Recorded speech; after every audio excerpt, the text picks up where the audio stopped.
Sonic Imposter Syndrome Comic Issue 2. After a recap page, Starline wastes my time making another diary entry. He says that if they fail in their next mission, there will be no second chances, apparently. Can't he just try the exact same plan again with different people?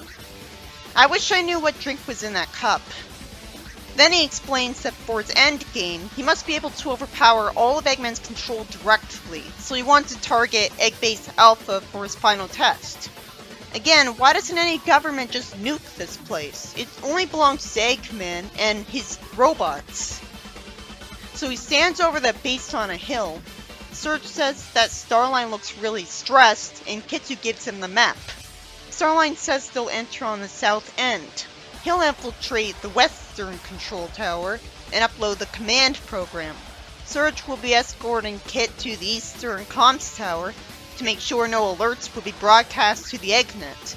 Starline's asked about the north tower. He says it's a Wi-Fi tower, separate from the Eggnet exclusively for gaming. At least that tries to humanize Eggman, but I'd be a lot more impressed by it if I actually saw him gaming. Surge annoyingly complains that he has to babysit his support unit. I mean, her support unit. Like, that character design needs to be better. She could easily have had a dress shaped like Amy Rose's.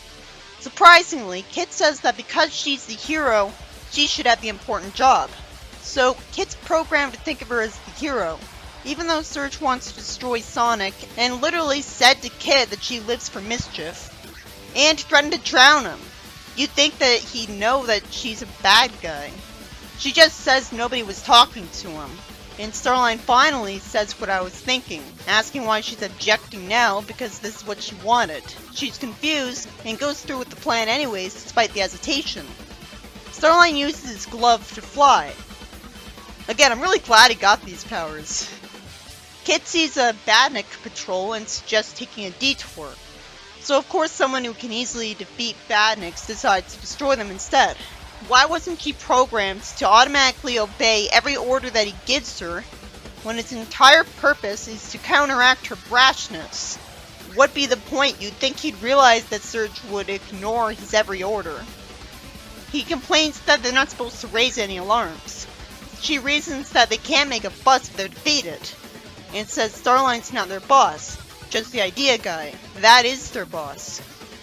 I mean, he's making the plans. Isn't that what the leader does? If she doesn't think of him as her boss, why is she working for him? It'd be so simple to just explain that he's giving her a paycheck, and nobody else would do that, of course. She says that idea guys are a dime a dozen, or gets the phrase wrong anyways. Even though it's obvious only Starline would have ideas like this. And tells Kit that she does things her way, and he needs to follow her. She says they might as well get to the tower and do the plan she finds stupid while they're there, since she doesn't have any end goals herself. After Starline brainwashes an egg pawn into letting him into a place, he sees the egg cave, and recklessly decides that he can afford a small detour. Surge is told that it'll take a few minutes to disable the outgoing communications. Well, she could do it in seconds, even though Eggman wouldn't know they were there at that point. This is the kind of stupidity that results from Starline letting her have free will. What was he thinking? Didn't he learn a lesson from the bad guys arc?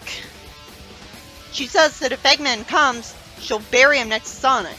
Even Scourge didn't have really edgy lines like this. She doesn't like that he's about plans, and a giant robot shows up. So she takes it back and lets him do the nerd stuff she at least explains is boring to her, because she'd rather fight a robot. She's enthusiastic at first, but then tells herself to get it together because Sonic will be running rings around this thing, which she was just doing. So why did she say this? She said she's better than him and destroys the robot. At least I know she has this inferiority complex over Sonic justified because Starline programmed her to. So it makes sense. Even if I'm still bothered by her being unsympathetic. But she's a villain, so she's supposed to be. Kid does his thing and talks like a robot, saying he has to support and be with Surge. That's so interesting. The fight scene was disappointingly uninteresting, since, go figure, all she could do was repeatedly spin dash at it. She trails off, and he calls out for her. I guess this means she got hurt. but I can't really see it. And I doubt the comic had the guts to kill her off in the middle of an arc. Starline's thoughts heavily imply that he'd love to go back to that simpler time where he was allowed in the egg cave. I guess that story in the 2020 annual was canon after all, since even the text box references it. At first he shows nostalgia, but then gets mad at a Dombot doll of himself and once again reminds us of his stupid delusional goal. He wants to welcome Eggman back to his side so they can rule this world together. So he did get back his desire for that. Good, because I didn't want him to let it go at the end of the Bad Guys arc, because dropping his Eggman adoration would drop a main part of his character. Even if it was really arbitrary and stupid seeming, it was all he was. Still, maybe a character's goal is stupid if the audience has to be reminded of it constantly because it's so confusing. What's the point of reminding us about a goal that is never going to be allowed to be achieved? That page was entirely worthless.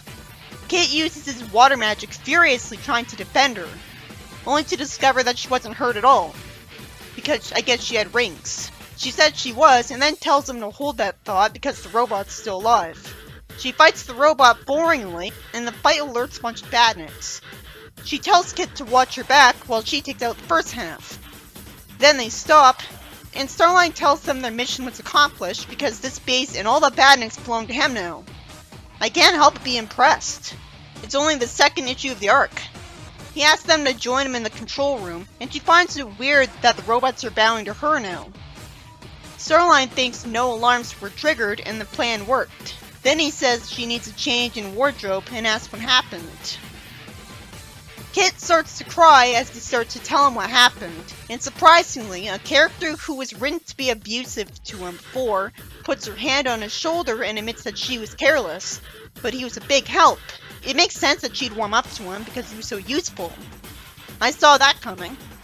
She annoys Starline, telling him to savor the victory, and he says he'll oversee cleanup to make sure Eggman doesn't find any evidence before they make their move. It would be awesome if we did get to see a big story arc where Starline replaced Eggman in power, because at least it would change the status quo, even if a little bit. And Eggman's so stupid and overused that he doesn't really deserve to be in that position. The fact that he used to be good as Mr. Tinker makes me hate him more than any other version of Eggman for going back to being evil after that. I mean, Starline has powers like speed and power and flight. Kit stammers and is told to be quiet and let Starline do his work, as she has her hand on his shoulder. They go into an elevator, I guess. And he doesn't see any hidden mics or cameras that she was smart enough to ask him to look for. Kit tells her that hit should have killed her, and warns her that they should tell the doctors so he can make sure she's okay.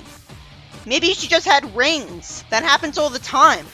Unless it's literally foreshadowing her eventual death. Either that, or she has a powerful healing ability, but you'd think if that was the case, Starline would have told her about that immediately. She refuses to tell Starline anything. Won't that guarantee her death? They live in a universe with rings in it. You'd think Kit would immediately assume that she had rings. You'd think it would be a constant thing where the person in their world would get a whole bunch of slapstick and would survive because they happen to have rings. That's a fundamental rule of their world that the whole comic couldn't have happened without. She asks him what Starline even did to enhance him exactly. Rather than immediately assuming he used Chaos Emeralds, or at least a huge amount of rings, he doesn't know. And she admits that she knows a lot of what, but not a lot of why. The entire time, I've just been wishing that she looked more like a girl so I could accept a female Scourge-type character better. She says her own thoughts aren't adding up, and she doesn't trust Starline. That's smarter than Scourge trusting Finitibus. I heard Starline even had a prototype design that looked kinda like Finitibus. She says that she'll need his help to sort this out.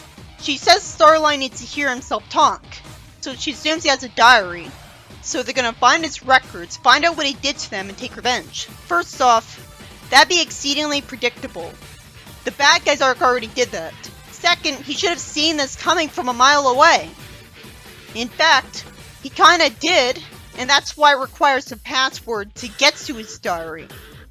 So now that I think about it, there's really no reason they should be able to access his diary at all. If they're not going to be able to access it, that would be a pretty pointless cliffhanger.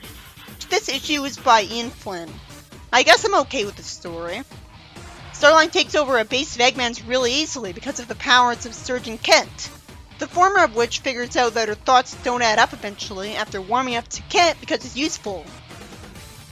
It was literally just a really boring, predictable fight where the two of them fight robots in the most expected way possible, repeatedly. The giant robot doesn't have a unique design, it's just another Eggpon recolor. I do like that Eggman's base got taken over, because he deserves it, but it was taken over by another bad guy. But it still kind of feels like a Freedom Fire style story because his base was invaded. Go figure, she decides to look for Starline's diary and make him pay for what he did to them. It's almost as if he shouldn't have let them keep free will. What was he thinking? I'm supposed to believe he's smarter than Robotnik when Saddam Robotnik would think he's a moron? What's stopping him from making them like Eggpons if he can already change their personalities? It's leading up to a really predictable thing that was already done, and there's no excuse for Starline not learning his lesson from last time. I still think of him as more genre savvy than Eggman. It's just that the writing can't keep it up or he'll win. So he keeps forgetting. I get why he'd want to keep them around because they're so useful, and he already sunk so much time into making them. But in the last arc, he planned on sending an army of robots after his allies to kill them after they did stuff for him, because he knew they were a threat. Isn't it obvious how much of a threat these guys would be?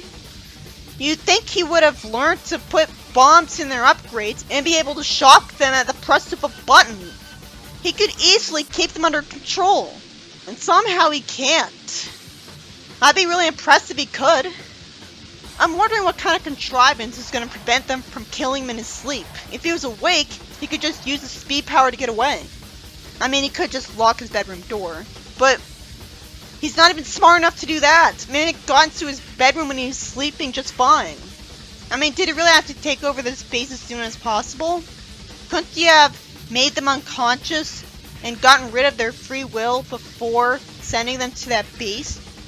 I mean, then the story afterwards wouldn't be this interesting. But it's still frustrating when a story only happens because someone's an idiot. I mean, how many times has that happened?